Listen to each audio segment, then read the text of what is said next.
I was born in Lida, near Vilna. It was Poland first, then Belarusia. We had a lovely home with electricity, running water, radio, piano, and many other comforts.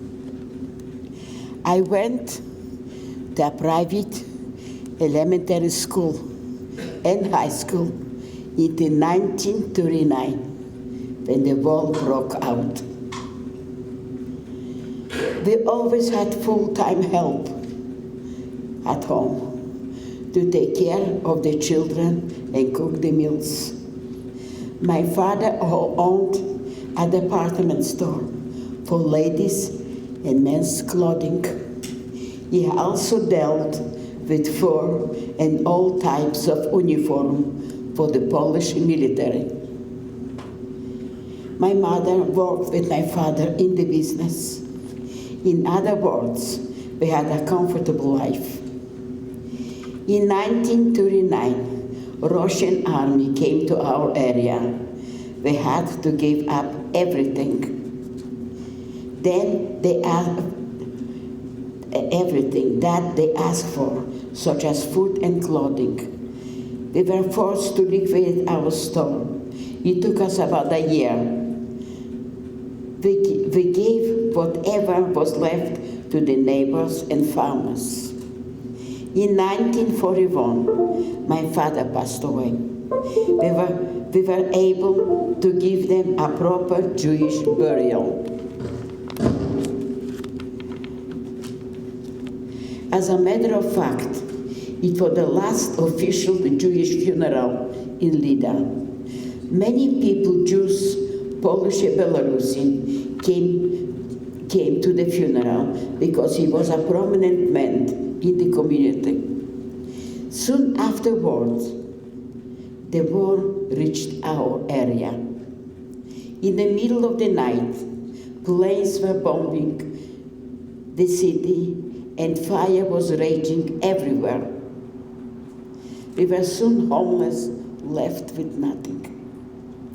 We ran out of our home, taking nothing. It was terrible times. We ran toward the surrounding villages where the peasants and farmers lived to seek shelter.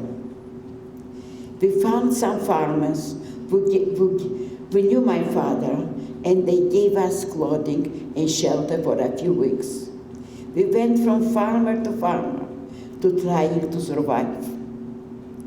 The Germans then came to the city while the Russians retreated back to Russia.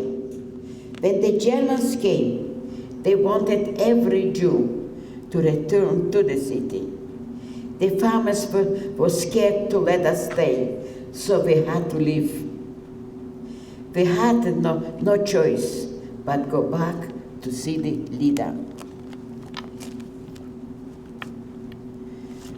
My mother, with her 4 children, and my uncle and his wife and their son found a small shack where we were staying for about a week. The Germans started to round up all the Jews and send them to the ghetto. Life in the ghetto was terrible. It was hard to put into words what was happening every day. We were afraid that the Germans would come with their dogs to kill us. They would make us go to the railroad to unload coal and ammunition to bring back to the city for them. There was very little food. I would sneak out at night, crawling under the barbed wire to try to find food from the peasants to bring back to the ghetto.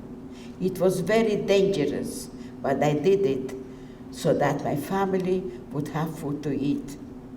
If I would get caught, I would have been killed on the spot. In the middle of the night, we would hear the Germans yelling, "Raus, raus!" We were often taken to the market where they would sort out the people, kill some on the spot, and then take the rest back to the ghetto. This was happening again and again. We were very lucky. We survived. We stayed in the ghetto until the end of 1942. We knew that Jews in the other towns and villages were being killed.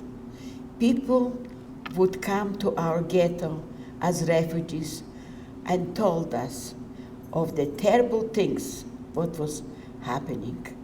Tevye Bielski, the commander of the Bielski Brigade, sent letter to the ghetto to say to the Jewish people to escape from the ghetto and came to a place where they could be saved. In 1942, Tevye Bielski, who knew my father, sent a letter to my mother to leave the ghetto and come to the forest. My mother sent me, my sister, and my younger brother with my cousin, but she wasn't ready to leave, for she wanted to put a headstone on my father's grave. She remained with my other brother in the ghetto. We crawled under the barbed wire in the middle of the night. We walked at night and rested during the day. It took us about a day and a half to get to Tevye and to the brigade. I finally arrived to the Bielski Brigade in the Yasinova forest. At that time, there was about 100 people, men, women, and children, old and young. Tevye said that as long as we are Jews, he would take us in. It was very hard, but all he wanted was to save Jewish lives. One day, a group of boys went to the Lida ghetto. I told them that they are to make sure that they found my mother and brother and bring them back to the Bielski camp. By that time, we had moved to another place in the forest.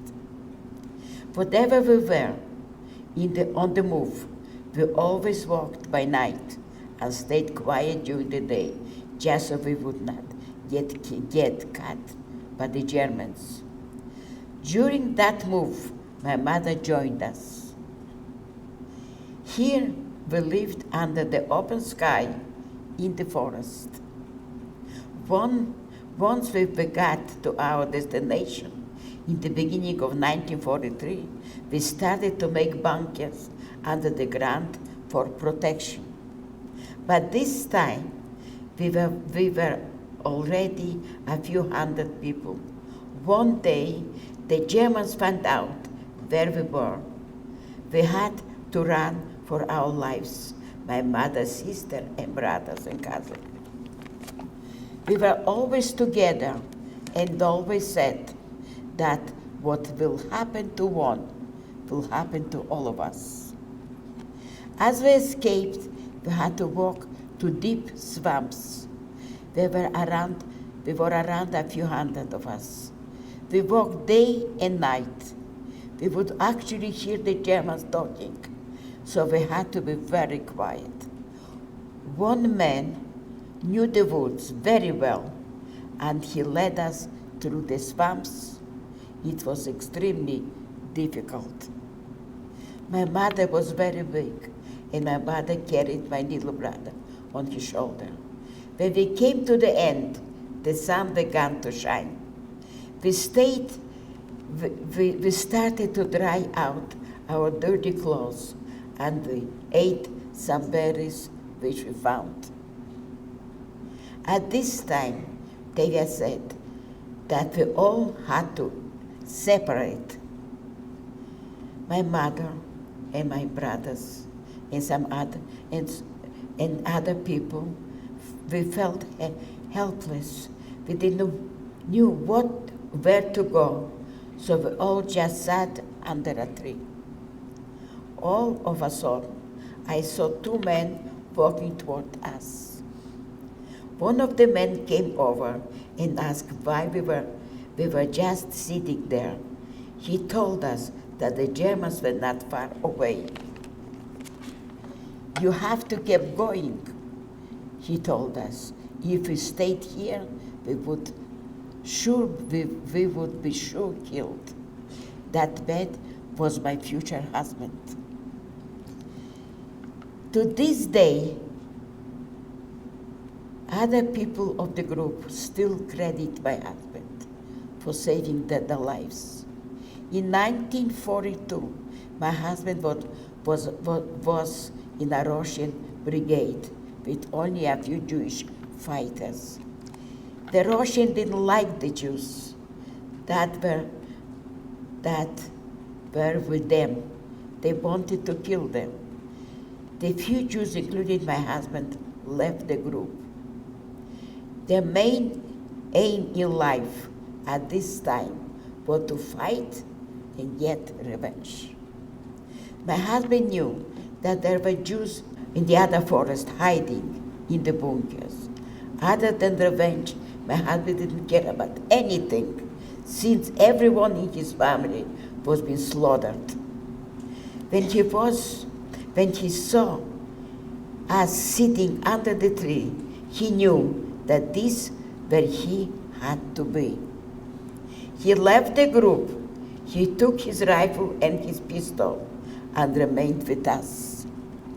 My husband found out that Tevye Bielski was trying to gather us all once again.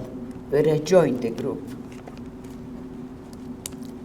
There were now approximately about 1,000 people. In the brigade, there were two large machine guns. My husband with another man would often go do lookout duty. If there were people who should not be there, such as Germans or collaborators, they would be killed on the spot. My husband's nickname was Wolfke the Pulemyotchik, Wolf the machine gunner. Also, there were two men who blew up trains, bridges, and German officers. That was my husband and another man. My husband Wolf would be gone for weeks at a time. It was funny, but I always sensed when he would be coming back from a mission. He would go out, I would go out to the pathway that the day, and I thought he would be coming back. And there he would walk towards me. I had 6 cents when it came to him. Under Tevye's leadership, we built a kitchen. We had a synagogue, a bakery and a tailor, a nurse, and we tried to live somehow of a normal life. We had a community in the forest. I would stand guard on duty. There was always 2 of us together. I also helped do whatever was needed to sustain the group. We made food from what little we had. There were days when there was not enough. My sister never survived the war. She went on a mission to get some medicine, but she was cut and ended up on a train to Treblinka. I still often wonder what was happened to her. This time, this took a big toll on all of us, but life went on. In 1944, we were liberated by the Russians. Just before that, there was a big firefight. There was a big commotion. The Germans were running and retreating. The Russians were passing by our area, and there was a lot of gunfire. No one knew who was shooting who. My husband was perched on a tree, just shooting at the Germans with his machine gun. The Germans tried to come into our bunkers. People were being killed by the Germans and the Russians. It was very bad time. Then it became quiet, and we found ourselves in a bunker where we were waiting for my husband to find us. Finally, we made our way to Lida. The war was still going on, but not in Lida, where we were. We found a room and lived there for 8 months. Once again, I was asking for help from the farmers. They were surprised that we were still alive. They did help us out of respect for our father. My husband and I, we found some work in town. I worked for the courts, and my husband worked until the authorities wanted him to be fighting in Bielski, because he was a very strong fighter in the brigade. I didn't want him to go, so I hid him in a cellar with potatoes for about a month until I was able to make a passport to get him out. When he came out, he was from the cellar. He was white and very skinny. I put him on a train to Bielski with a passport, and told him that we will follow him very soon. I also changed my brother's age in his passport. I made him 5 years younger and shaved his hair so he would look very young, just to avoid the fighting. Eventually, I had passport made for myself, my mother, and the family, and we traveled to Bielski to meet my husband. We stayed in a synagogue and slept on the benches. I remember it was Passover, and we had our matzah and a little seder.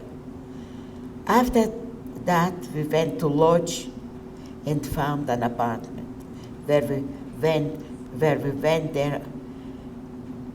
Whatever we went, there were always people around looking for food and shelter.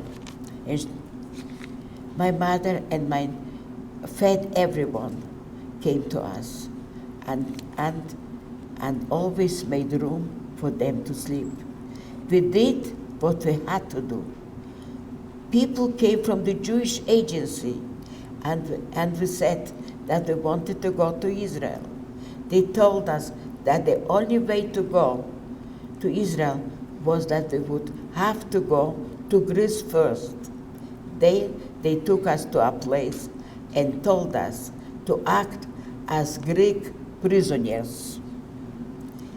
They began to teach us a few words in Greek just so we would not be cut. Instead of Greece, we landed up in Prague. It was terrible. The locals were fighting with us, and there was hardly any food. Then we traveled to Budapest, Hungary, and we found out that I was pregnant. It was also very bad there. It was hot, no food, and in that room living, it was about 50 people in it. We were then told that we had to go to the Alps, to a camp in Austria. There was anti-Semitism and terrible fighting. Finally, we went to Trieste, Italy, and then to Torino, Italy. I cannot imagine how we did it. We were fighting for our lives, our own existence, and we made it. We went to a camp in Grogliasco, Italy, where I gave birth to my oldest daughter, Miki, in 1946. It wasn't too bad. We lived in a peak displaced person camp for 4 years. There we tried our best to live and start again with the hope of getting to Israel. In the meantime, a commission from Canada came to Italy looking for refugees to work in Canada in the fur trade. My brother and I, we convinced our mother to go to Rome to speak to those people. Maybe she will be able to get work. My mother was hired, but was told they would take only her youngest child. She ended up working in the company called Ritchie Force in Montreal, Canada. Once she was there, her boss helped her sponsor her family. And by 1949, we were all in Montreal together again. In 1951, my daughter Sarah was born. And then in 1956, my son Maury was born. Today, I am a very proud woman. I am blessed with 5 grandchildren: Whitney, David William, David Rabbi Zev, with his wife Ariela, Tanya and Ariel, and 3 great-grandchildren, Menucha, Menachem Mendel, and Shana. And now I have Mushka and Tzemach. So I have 5 great-grandchildren. My husband and I were married in 1943. We had a chuppah in the woods, surrounded by our fellow partisans. He passed away April the 30th in 1979 at the young age of 58. We were married for 36 years. We had hard times, and we went through all kinds of things, but we made it to survive. This is the legacy that I hand down to my children, grandchildren, and great-grandchildren. Never, ever say that this is the end, and never give up. I hope and pray to God that this will never happen again. Even today, I still don't believe what happened to us. It seems so impossible to understand, but it did, and life goes on.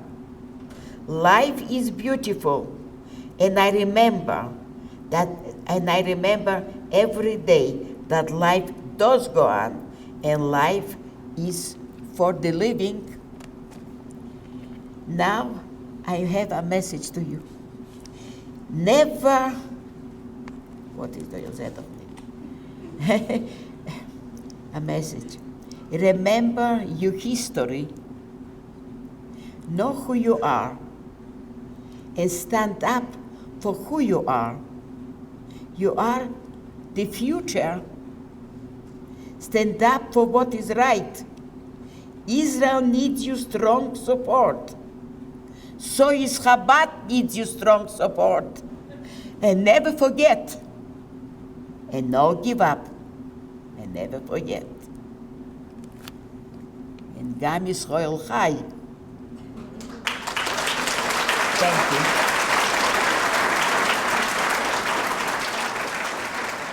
you. You had a romance in the woods. You met your future husband in the woods. Right. He saved you. You fell in love. Who asked who to marry? Did you ask him or did he ask you? We ask with you what we want, what we have to have. He asked me and I asked him. We were very straightforward. How is it possible to have romance while all of this was going on around you? I forgot that part. How is it possible to have romance Yes. when all this stuff is going on in the woods? It wasn't really like a romance. It was that he was, first of all, I was with my family. I had my mother and my brothers. He came to us. We were only a few people of us. We weren't, because everybody left. It was my family and another two couples with us. And when he took us away, kind of, he was young, I was young. He was looking at me, I was looking at him. I was very naive, you know, but he wasn't so naive, you know, and this is the truth. Did she answer that question? Okay.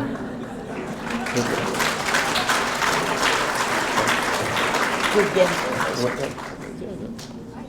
Yeah.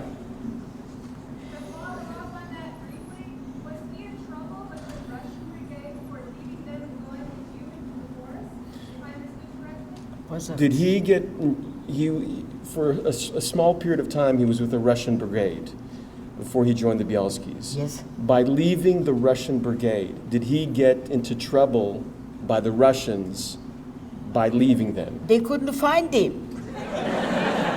They couldn't find him. He would get in trouble, but they couldn't find him. He came to not only himself. It was a few friends of his. He wasn't alone, but the Russian couldn't find him. He came. Somebody came to Bielski's. Nobody can find anybody. He stays there and that's it. They couldn't find him. Yeah.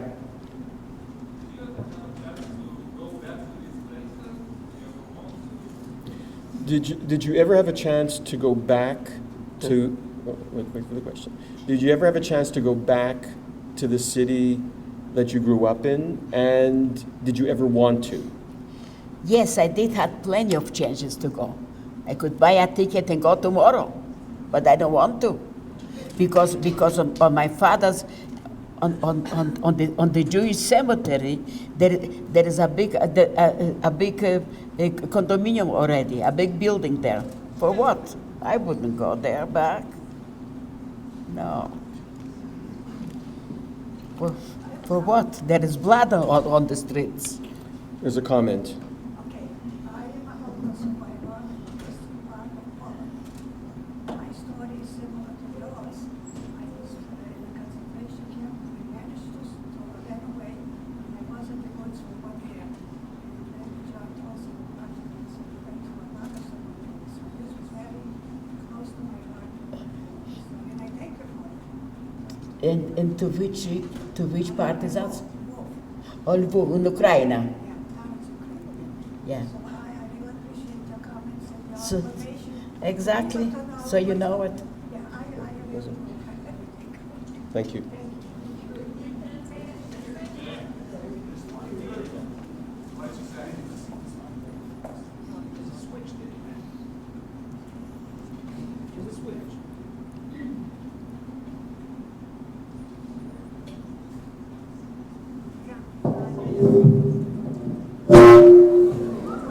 Back.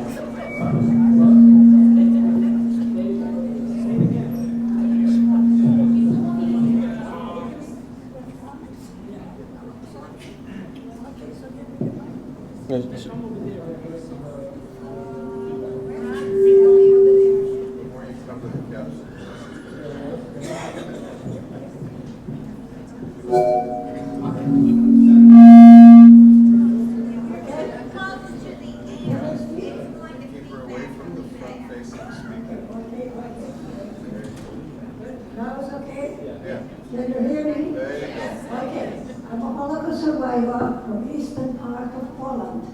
I managed to survive by running away from a concentration camp, and then I was in the woods for a year, not in the same area, in the remote area. I don't know if you know where it is. And my story is very similar to yours, and I appreciate you coming here and telling the people what we went through and how things were, how bad they were, and Jewish people survived. Yeah, thank you. So I really thank you for the country. So thank you. Thank you.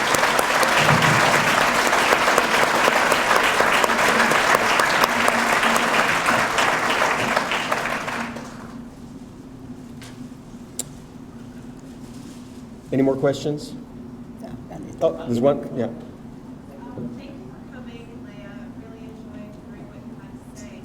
Kind of follow up on what David had talked about earlier, and he's saying that he sees a lot of anti-Semitism in the world today.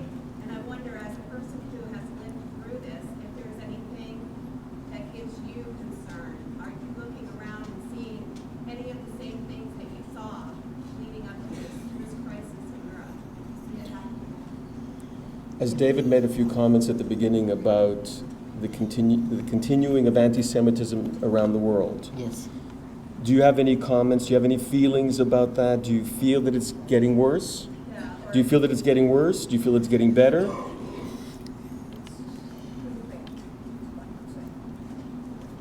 Definitely it is communism all over the world. Anti-Semitism, not No, communism. no, excuse me, anti-Semitism all over the world.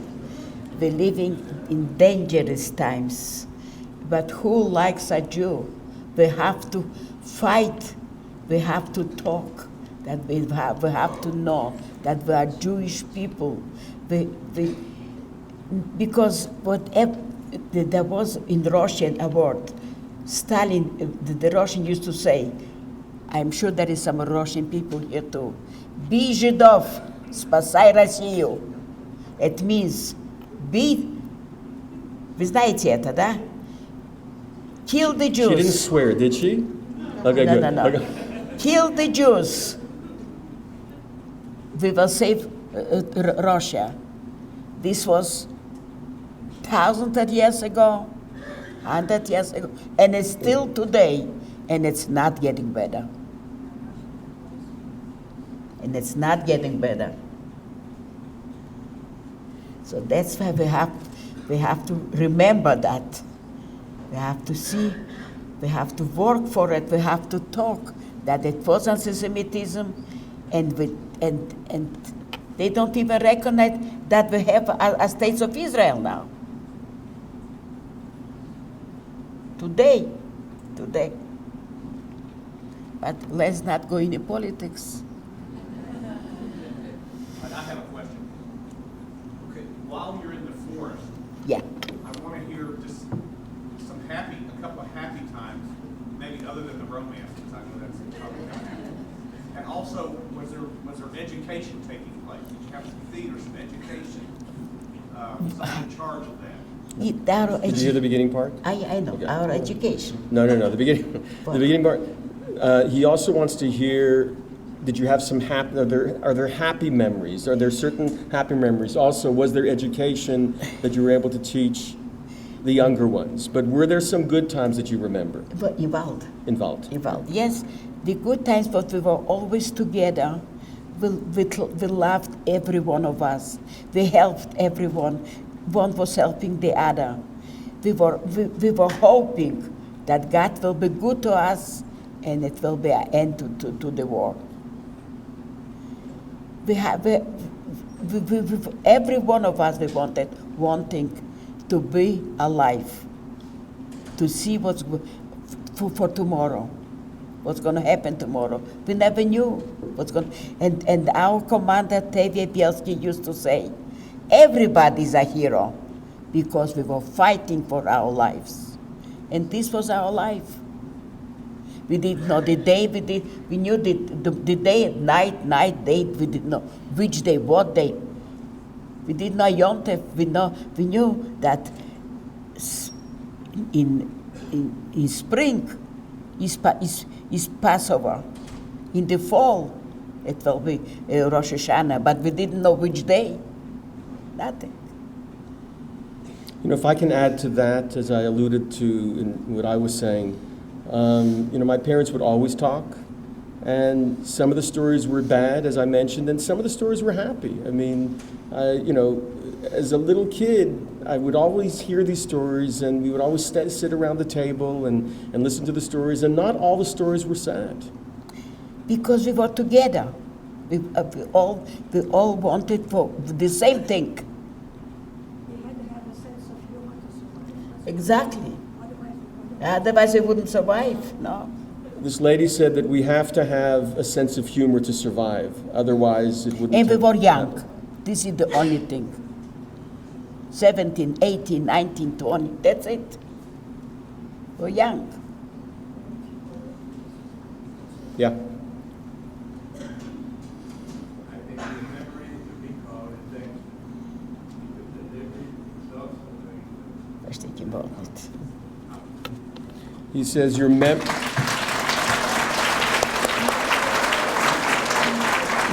compliments you that your memory is excellent, and I think Thank she'll you. agree with you.